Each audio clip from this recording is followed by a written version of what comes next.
안녕하세요, 신작가입니다. 최근 일본군이 세계 2차 세계대전 당시 동맹국이었던 독일의 여성도 성노예로 삼았다는 사실이 밝혀졌습니다. 이 사실로 인해서 굉장히 커다란 판도의 변화가 생길 것으로 예상됩니다.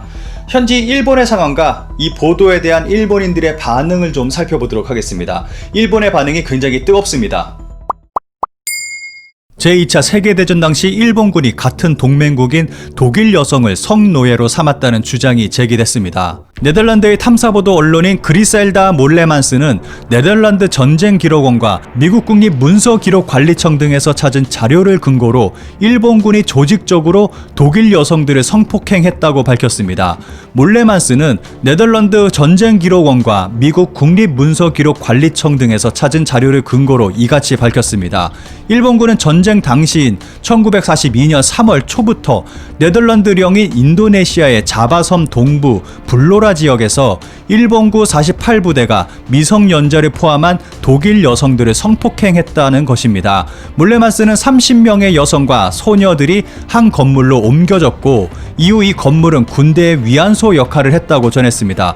더 충격적인 것은 독일 피해 여성의 배우자와 자녀 앞에서도 폭행이 이루어졌고 하루에 19차례 성폭행당한 여성도 있었다고 몰레만스는 전하고 있습니다. 몰레만스는 1942년 3월에서 4월에 독일 여성들에 대한 성폭행이 쉬지 않고 이루어졌다고 말하고 있고 이후 독일 여성들은 동맹국인 독일 정부가 이 사실을 알게 될 것을 우려한 일본 장교의 개입으로 위안소를 벗어날 수 있었다고 합니다.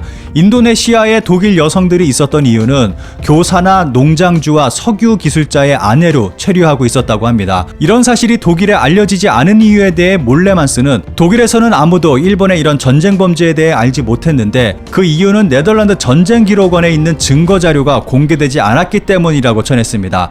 몰레만스는 네덜란드 전쟁기록원에 있는 증거 자료가 2026년까지 비공개로 되어 있는데 변호사를 통해 관련 서류에 접근할 수 있었다고 합니다. 몰레만스는 비공개 문서에 확실히 65명, 아마도 300명의 여성이 강제로 위안부가 됐다는 진술이 있을 것이라고 말하기도 했습니다. 관련 정보가 비공개로 된 것에 대해 네덜란드 정부가 희생자들의 전쟁 연금 요구를 두려워했고 일본과의 무역 관계도 있기 때문이라면서 모두 돈과 관련된 것이라고 주장했습니다. 이어 몰레만스는 나의 결론은 2차 세계대전 당시 인도네시아에서만 7만 명이 일본군의 성폭력에 희생됐다. 소년들도 일부 포함되어 있다고 밝혔습니다. 인도네시아에서 성폭행 피해를 본 여성들은 네덜란드, 인도네시아, 파푸아뉴기니, 미국, 영국, 독일, 한국, 대만의 여성들이 있었다고 전하고 있습니다. 일본의 종이신문, 인터넷 언론 등 이 사실에 대한 일본 내 보도가 있는지 찾아봤습니다. 그런데 이 내용에 대해서 다룬 언론은 레코드 차이나라는 일본 찌라시 언론 단 한 곳밖에 없었습니다. 일본군은 독일인 여성도 성노예로, 네덜란드인 기자가 주장, 한국 인터넷, 위안부 문제는 전 세계의 문제라는 제목으로 다루고 있었습니다. 한국에서 보도된 내용을 인용하며 마지막에는 다음과 같이 전하고 있습니다. 이를 본 한국 네티즌들은 일본의 전쟁 범죄는 파면 팔수록 나온다. 일본이 위안부의 역사를 감추려고 하면 할수록 문제는 커져간다. 일본은 적당히 과거를 인정하고 사과해야 한다 등 일본의 비판적인 목소리가 전해지고 있다. 또 세계가 일본의 죄를 인정하게 이 사실을 더 크게 알려야 한다.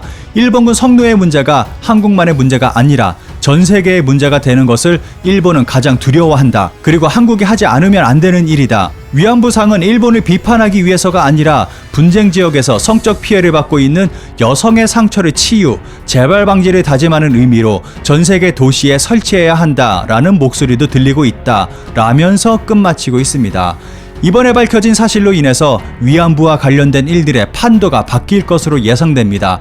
2014년 미국 캘리포니아주 글렌데일시 중앙공원 소녀상 철거, 2015년 미국 플런턴시 플런턴 박물관 센터 소녀상 걸린 무산, 2016년 호주 시드니 스트래트필드 소녀상 철거, 2016년 수원시와 국제자매 도시를 맺은 독일 프라이부르크시 소녀상 걸린 무산, 2017년 미국 애틀란타 소녀상 건립 무산, 이처럼 일본의 로비는 날이 갈수록 심해지고 있고 세계는 일본 쪽에 손을 들어주고 있는 추세였습니다. 그런데 이번 일로 인해서 흐름의 판도가 크게 변할 것으로 보입니다. 우리가 적극적으로 위안부 피해는 한국만이 아니라 아시아만이 아니라 서구권 나라들도 함께 피해를 입었다는 것을 강조하고 알리게 된다면 일본의 주장은 설 자리를 잃게 될 것입니다. 얼마 전 독일 미테구에 설치된 소녀상이 논란이 됐습니다. 결과적으로는 독일의 양심 있는 시민들까지 현지 한국 교민들과 함께 연대하게 됐고 심지어는 독일의 40여 개의 시민단체까지 합세했습니다.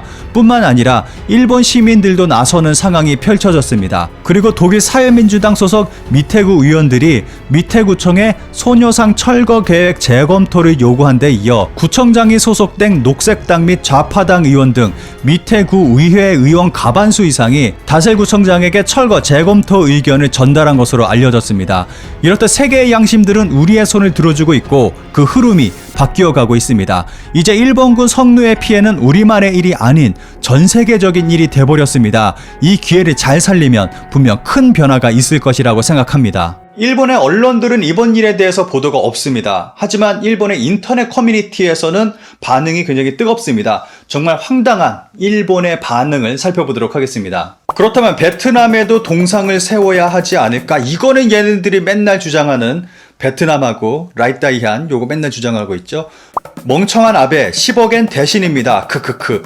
요런 일이 있을 때마다 아베 총리를 좀 비판하는 글들이 보입니다. 그런데 요 위안부 합의는 배상이 남아 있습니다. 그리고 한국과 일본 사이에 만들어진 그 모든 문제 가운데는 개인 배상이 남아 있는 상태입니다. 네덜란드가 식민지 지배하면서 아무렇지도 않게 학살을 자행했던 인도네시아를 일본이 해방시켜줬는데 2026년에 보관된 자료가 공개될 수 없으면 어떻게 되는지 기억해 두도록. 일본이 주장하는 게 요거죠. 아시아를 일본이 해방시켜줬다. 요거 정말 지겹게 그냥 주장을 하고 있습니다. 네덜란드 기자가 주장. 네덜란드를 비롯한 유럽 열강이 동남아시아를 식민 지배하고 부를 축적한 것에는 침묵하는 기자. 야, 이렇게 따지면 일본이 더 심한 거지 진짜. 거짓말이 난무하는데 슬슬 명예훼손으로 고소해야 한다. 야, 그러면 일본 진짜 살아남지 못할 텐데. 일본의 역사라 한다면 기습, 침략, 점령, 식민지 지배, 약탈, 강탈, 사륙, 학살, 살해,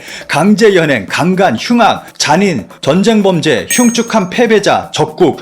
야, 이거를 왜 얘네들이 요 댓글을 이렇게 썼지? 예전에 인도네시아에 회사 일로 갔는데 현지인들이 일본 덕분에 독립했다고 고마워하더라. 전후 현지에 나와서 함께 독립전쟁에 참가했던 군인들이 있었다는 것이다. 그래서 네덜란드에는 일본을 원망하고 있는 놈이 아직도 있다. 옆나라같이 지긋지긋하다.